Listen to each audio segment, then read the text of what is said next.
దేవుని సేవ చేస్తున్నామని చెప్పుకొని ఇతరులను ద్వేషించే వారందరూ సైతాను సేవ చేస్తున్నారు.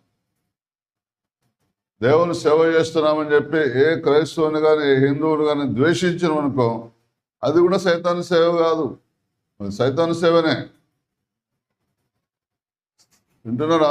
నువ్వు ఎవరిని ద్వేషించినా నువ్వు చేసే సేవ అంతా సైతాను సేవనే. అది భార్యనైనా, పిల్లలనైనా, అన్నదమ్ములైనా, అక్కజల్లైనా, అన్నదమ్ములైనా, తోటి సహోదరులైనా, ఈ సంస్థనైనా ఆ సంస్థనైనా ఆ సంస్థనైనా, ఇంటి అనుకోనైనా ఇంటి ముంగటైనా, అన్నజనులైనా, భక్తులైనా, పనికిమాలైనా, వేషధారులైనా, ఎవరిని ద్వేషించినా నువ్వు చేసేది సైతాను సేవనే. తన సహోదరుని ద్వేషించుడు నరహంతకుడు, ఏ నరహంతకుని యందు నిత్యజీవం ఉండదని మీరు ఎరుగుదురు అని యోహాను రాసిన మొదటి పత్రిక 3వ అధ్యాయం, యోహాను రాసిన మొదటి పత్రిక 3వ అధ్యాయం 18వ వచనం 15వ వచనం.